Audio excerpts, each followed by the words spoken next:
Hola, ¿qué tal? Buenas tardes, olímpicos y olímpicas. Es para mí un placer habilitar lo que es este tipo de mini sesiones, por así decirlo, que van encaminado a preparar a los estudiantes para la Olimpiada Estatal de Química aquí en Jalisco. Y pues el objetivo de este canal es que puedan revisar de forma práctica y de forma rápida algunos detalles, pequeños detalles, tanto teóricos como prácticos, o procedimentales claramente, de preguntas sobre lo que viene siendo los temas que están relacionados con lo que se pregunta en la Olimpiada Estatal de Química. Entonces, pues es un medio muy rápido y para mí va a ser un gran gusto el exponerles este tipo de ejercicios, darles la resolución y darles los tips que a veces pues se nos olvida o no se nos pasa, no se nos comunica y que realmente le facilitarían la vida a un competidor. Entonces, por ser la primera clase es algo rápido y sencillo, y ya después veremos problemas un poco más complejos, pero aún así tenemos aquí en este primer video varios puntos que sí a veces se nos pasa y se nos olvida, y pues realmente eso termina por definir quién sigue en una competencia y quién no. Entonces, aquí tenemos ya nuestra presentación. Y el programa de este canal pues es rumbo a la Estatal 2024 de las Olimpiadas de Química. Para los que no me conocen, yo soy un exolímpico que participó en la Olimpiada alrededor de 3 años como competidor y creo que un año más como asesor. Entonces, sí tengo experiencia en lo que es la Olimpiada y también buenos resultados. Y también cuento con pues ese gusto o esa dinámica de poder explicar a los demás para pues que comprendan y conozcan más lo que es la química aplicada a todos estos temas. La primera clase de hoy, ya entrando a lo que es la materia, es algo que para muchas personas se les dificulta o se les olvida, a otras no tanto, pero es un tema quizá a veces odiado por los estudiantes, que es la nomenclatura. La progresión de temas que vayamos viendo sigue fielmente un examen ejemplo de la Olimpiada Estatal de Química. Técnicamente, desde este primer video hasta quizá el 10º, se va a abarcar cada ejercicio de algún examen ejemplo de Olimpiada Estatal de Química para que conozcan los temas integrales que se incluyen, pues, porque no solo se pregunta nomenclatura, no solo se pregunta análisis dimensional, no solo se preguntan cálculos, elementos, reacciones, es una mezcla de todos los temas que se les manda en el problemario. Y pues los primeros son teoría básica y sencilla, que en este caso sería nomenclatura. Hay veces que viene química cualitativa, un poquito de química cuántica extremadamente básica, pero cuando los profesores o los asesores no los preparamos en estas cosas teóricas, pues realmente son puntos menos, son puntos que se regalan al estudiante, pero que se pierden. Entonces, la nomenclatura en todo examen que vayan a ver de aquí en adelante y en toda su vida de competidores, la nomenclatura son preguntas regaladas. La verdad que quien no las conteste está perdiendo puntos muy valiosos. O sea, yo prefiero tener las tres preguntas en nomenclatura que vengan bien y fallar el problema de cálculo que ganarme el problema de cálculo, pero fallar las tres nomenclatura. Entonces, pues al final de cuentas, cada pregunta vale lo mismo, aunque su grado de complejidad varíe. Pero pues esto no se puede fallar. Tenemos aquí lo que es la familia de oxisales y tenemos el ejemplo básico y clásico que son las oxisales del cloro.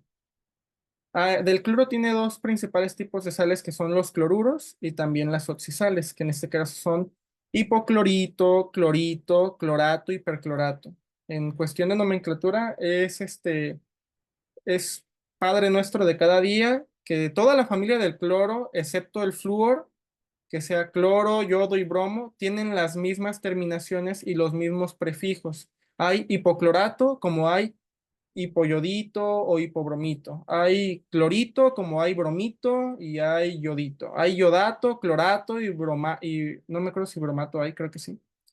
Pero esa familia comparte esas características porque tienen la misma valencia, pueden compartir los mismos electrones, casi todos. Creo que ahorita ya hay estudios más recientes, pues, pero al final de cuentas la nomenclatura sigue siendo en parte tradicional. Y lo que es el cloro es el más básico, ¿no? Y son cuatro oxisales, no son muchas. Y son las que siempre se preguntan. ¿Cuál es el problema? Que el alumno se le olvida cómo se llama y pues el nombre va aumentando, por así decirlo. Este, el nombre va aumentando conforme va incrementándose el número de oxígenos que ingresan a lo que es la unión con el cloro. Y tenemos aquí los nombres. El primero, que solo tiene un oxígeno, siempre es hipoclorito. Si se les olvida el hipoclorito de sodio, que es esto, pero con un ion sodio, es el cloro de tu casa. O sea, que no se les olvide, es básico. El clorito tiene un oxígeno más. Se le quita el hipo porque no es la valencia más baja. Eso de valencia es que es el número de electrones que el cloro le da a los átomos enlazantes. Aquí como el cloro nomás tiene un oxígeno, cada oxígeno pide dos electrones. Y como ven, el ion está cargado negativamente, o sea que ya le robaron un electrón a alguien más, que ahí no aparece, pero si apareciera, la molécula sería neutra, como han visto en las clases de química. Entonces, si el oxígeno pide dos electrones, el cloro trabaja con uno, 3, 5 y 7. En este ion, el cloro solo da un electrón, por eso es hipo, que es lo más bajo en electrones que se comparten, hipoclorito, ¿sale? Si el cloro en vez de dar un electrón diera 3, se le quita el hipo y ahora ya solo se llama clorito. Si diera 5 electrones, ya se le quita el hito y cambia a ato, porque es una valencia mayor. Y se llamaría así clorato. Y si diera su máximo número de electrones que puede compartir, el máximo se le pone per de prefijo, como está aquí, y ato de terminación. Entonces, si tú lo partes por mitad, tienes, para las menores valencias termina en hito, para las mayores valencias termina en ato. Si tiene cuatro valencias, la primera, que es la más baja, va a llevar hipo. Y de esas cuatro valencias, la última va a llevar el prefijo per, para que las dos intermedias no lleven prefijo y solo terminen en ito y en ato, como viene aquí. Entonces, pues estas son las fórmulas químicas y recuerden que el número de oxígenos va incrementándose en uno y las valencias del cloro van aumentando dos electrones a la vez. Empieza con uno, más dos serían los tres del clorito, más 2 serían los 5 del clorato y más 7 sería el perclorato. ¿Sale? Entonces, pues, aunque no lo crean, una de las preguntas es que tú identifiques el ion hipoclorito. Y aquí tenemos uno que nos dice, selecciona el hipoclorito de sodio. Así venía en el examen. Hipoclorito de cesio, perdón. Uy, para acabarla. Hipoclorito de cesio. Si no se saben mucho la tabla periódica, pues se les va a olvidar dónde está el cesio, ¿verdad? Pero el cesio está en la primera familia, que no se les olvide, y es uno de los últimos de la primera familia. Hasta el último está el francio y uno antes está el cesio. Entonces, el hipoclorito de cesio lo tienes que identificar y te dan incisos, básico. El primer punto, quien le ponga el 2 aquí, ya desde ahí ya perdió la pregunta porque el hipoclorito nomás tiene un oxígeno. Y ahora el cesio, aquí son muy creativos porque si no sabes cómo es el cesio y te dejas ir por lo que es la primera apariencia, pues ¿qué vas a hacer? Vas a escribir cesio Ce y este elemento pues no es el cesio. Si escoges Sc, también ese elemento no es cesio, ese es el escandio. Entonces tienes que saber que el cesio es CS y ya ganaste la pregunta. O sea, son cositas bien sencillas, pero hay gente que por hacerlo rápido escoge el erróneo y perdió una pregunta que podría haber sido el desempate o el primer lugar. ¿Qué segunda enseñanza en esta clase? Cuidado con las valencias. ¿Por qué? Porque aquí nosotros tenemos oxígenos, tenemos cloro, tenemos cargas y a veces se nos olvida las reglas básicas. Primera, toda molécula es neutra, como las que tenemos acá. Segunda, todo hidrógeno siempre da un electrón y trabaja con más uno, excepto si fuese hidrógeno molecular o hidruro. Pero todo hidrógeno que tú veas trabaja con más uno y ya dio su electrón.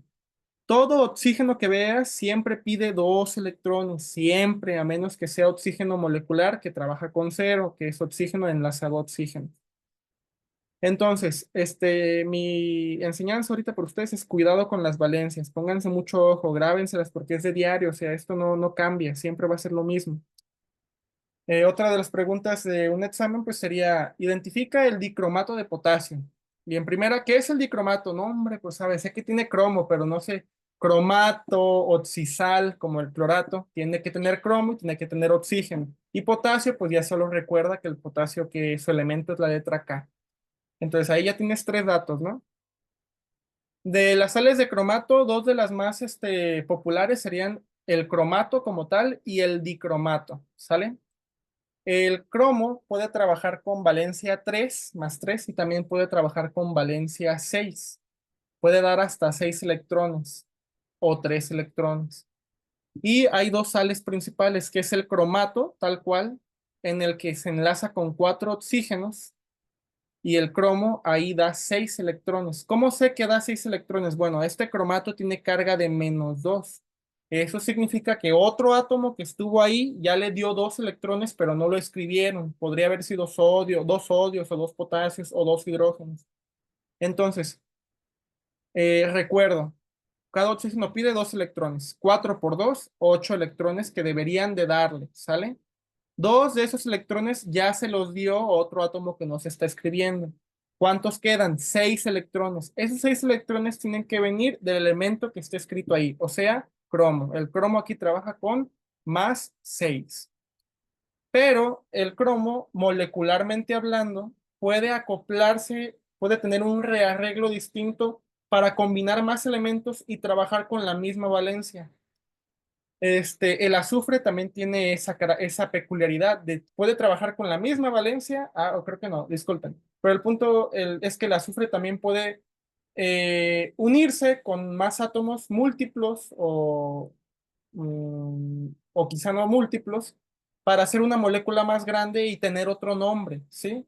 Entonces el cromo y el azufre, grábense, tienen variantes que tienen nombres especiales que son muy clásicos.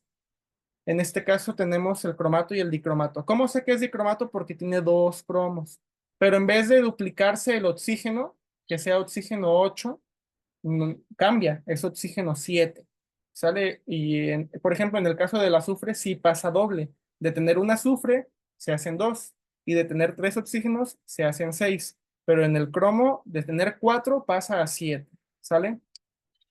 Entonces, ¿por qué no pasa a 8? Porque el cromo solo puede dar esos 6 electrones de valencia que tiene y su combinación ya no le ajusta. Tengo aquí imágenes de la molécula para que vean que hasta tiene que ver con la regla del octeto, de 8 electrones de valencia, que no pueden tener más. Entonces, estas son las dos sales. El cromo trabaja con +6 aquí también. Entonces, hay dos cromos, dos trabajan con +6, serían 2 por 6 más 12. En cambio, el oxígeno es 7 por 2, 14. Entonces, de esos 14 electrones que pide el oxígeno, dos ya se los dio un elemento que no se escribe, pero que ya se los dio, porque es un ion cargado, es un anión. Entonces, a 14 le quito 2, me quedan 12, que son exactamente lo que nos dan los dos cromos. Aquí tengo las dos moléculas del cromato y del dicromato, porque si un día les piden también, oye, escríbeme, selecciona la molécula, el modelo de escritura de la molécula del cromato y del dicromato. Y pues si tú no sabes escribir o cómo se conectan, pues ahí va a haber un problema. El cromato, yo sé que tiene que tener dos enlaces sencillos a oxígeno, porque como trabaja con -2 esta sal, tiene que unirse con algún cation de forma aislada, ¿sí? A menos que sea un cation con valencias de 2. Si fuese un potasio o un sodio, habría un sodio aquí y un sodio acá, o un potasio aquí y un potasio acá. Claro que no están unidos en una sal iónica como tal, disuelta, porque forman iones, pero en una estructura cristalina, pues sí estaría ubicados. Si en este caso que es calcio, cada calcio puede dar dos electrones, entonces, aunque el calcio no esté exactamente unido aquí o acá, él simplemente da el electrón, da un electrón aquí y da un electrón acá y se aparta, ¿sale? Entonces, yo sé que el cromo, si da 6 electrones, tiene que tener 6 enlaces. Entonces, aquí tiene un enlace, dos enlaces, 3, 4, 5, 6. Los que sobren, que no sean obvios, porque se enlazan con el catión, van dobles. ¿Sale? Excelente. Bien. Ahora, si ustedes preguntaran, oye, ¿y cómo es que el cromo cumple con la regla del octeto teóricamente? Porque aquí yo veo que el cromo tiene más de 4 enlaces. Yo diría, bueno, muy bien. Esa es una forma de representarlo. Pero en enlace doble está haciendo resonancia, que es un fenómeno que después vamos a estudiar. Técnicamente, si quisiéramos escribir esta molécula para representar que cumple con el objeto, tenemos el octeto, tenemos que deslocalizar el doble enlace hacia el oxígeno para que quede de esta manera, como este enlace sencillo. O sea, que tenga una carga negativa el oxígeno. Y así el cromo ya tendría sus 4 enlaces, 4 por 2, que 2 electrones que forman cada enlace sería su octeto. Y cada oxígeno también tendría sus 8 electrones para cumplir con la regla del octeto. Por ejemplo, este oxígeno de aquí lo vamos a tomar de ejemplo, ¿sale? Este oxígeno cumple con la regla del octeto. Cada oxígeno que se enlaza, en este caso como tiene una carga negativa, significa que tiene un electrón extra del que normalmente tiene. El oxígeno tiene 6. Por lo tanto, con este electrón tendría 7. Y el electrón del enlace del cromo que le pertenece al cromo sería el número 8. ¿Sale, vale? Muy bien. Tenemos aquí la molécula del dicromato en el que para el arreglo es este. En vez de ser moléculas sencillas como esta, hay un oxígeno que une 2 cromos. Y así se puede hacer una molécula distinta, pero con el cromo teniendo una valencia igual, con el mismo, +6. Y el hecho de aumentar átomos es una molécula diferente, tiene características químicas diferentes. ¿Sale? Que ambos son tóxicos, ¿verdad? Es así. Si un día preguntan ahí, ¿cuál de los siguientes compuestos es más tóxico? Y aparece sales de cromo, son muy tóxicas. Entonces, estas serían las respuestas correctas en caso de que esa fuese la pregunta. Y aquí también el cromo sigue trabajando con 6 y lo podemos ver 1, 2, 3, 4, 5, 6 electrones compartidos. Comparte todos, no se queda con ninguno. ¿Sale? Como es una sal que trabaja con -2, si tú quisieras escribirla desde cero, tendrías que grabarte que un cromo tiene un puente con oxígeno contra el otro cromo. Y hay 2 oxígenos que tienen enlace sencillo, que son los que conectan con los cationes. Y los oxígenos que restan van con doble enlace. Y para verificarlo, simplemente te empiezas a contar los electrones de valencia que tiene el cromo para que estés seguro de que está compartiendo 6. Si te sobran enlaces o te faltan enlaces, la escribiste mal. ¿Sale? Dicromato de potasio. Entonces, ¿cuál es la respuesta? La veremos después de que veamos las siguientes 3 moléculas, las siguientes 2 moléculas que serían el final de nuestra clase de hoy.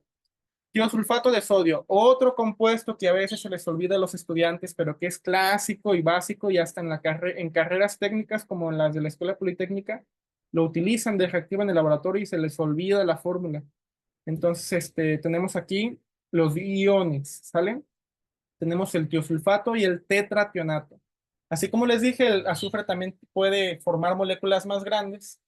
Este, y formar moléculas con nombres distintos. Una vez que tú visualmente y sencillamente o empíricamente ves que se duplicó la proporción empírica de la fórmula. En este caso, pues sí, se duplicó. De 2 pasa a 4 y de 3 pasa a 6. 2 moléculas con diferentes características químicas, diferentes comportamientos, y ahorita vamos a ver con qué valencias trabajan. ¿Sale? Miren. El oxígeno trabaja con -2, ya lo dijimos. Entonces, estos 3 oxígenos en total exigen 6 electrones. 6. Aquí ya le dieron 2, entonces exigiría solo 4. De esos cuatro electrones los da estos azufres. Uno podría pensar que cada azufre trabaja con 2. Y quizá para lo que viene siendo balanceo de reacciones redox, serviría el ponerle eso. Pero ahorita que vean la molécula van a ver que no es tal cual. El tetrationato tiene 6 oxígenos que en total pedirían 2 electrones. -2 que ya le dieron, pediría 10. Y esos 10 los da el azufre. Aquí es donde entra el asunto de con qué valencias trabaja el azufre. Y estas moléculas son especiales porque los átomos de azufre no todos trabajan con la misma valencia. Porque imagínense dividir 10 entre 4, les toca de 2,5. Y según las características de la tabla periódica, el azufre no trabaja con 2,5. Quizá para lo que es este balanceo ion-electrón o redox sirva, pero en la vida real nos vamos a dar cuenta que de acuerdo con la molécula, que son estas dos, los azufres trabajan con diferentes valencias dentro de la molécula. Por ejemplo, en el tiosulfato, el azufre trabaja con los electrones que se comparten entre azufre y azufre no cuentan, ¿sale? No dan carga. El azufre trabaja con uno, 2, 3, 4, ¿sale? Uno, 2, 3, 4.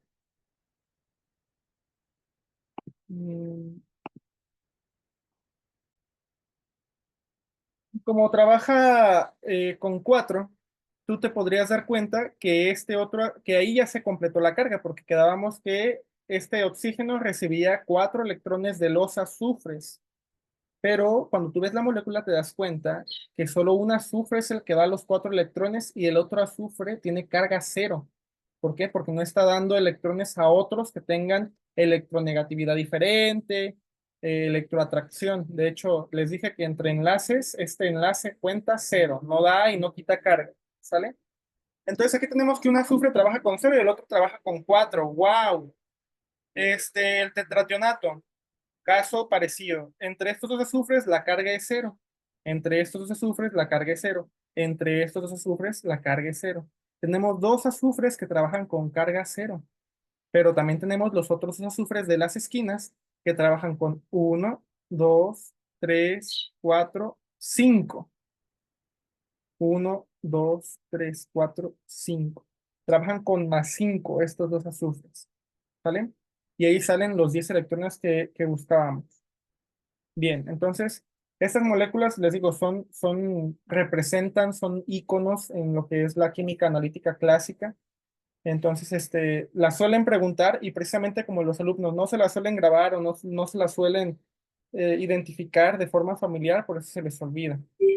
Tenemos también ahora nuestra última molécula, creo, que es dihidrógeno-fosfato de calcio. Y aquí vamos a hablar de oxisales también, pero que están empezando a unirse con lo que son hidrógenos, que también ustedes lo pueden encontrar en algunos exámenes.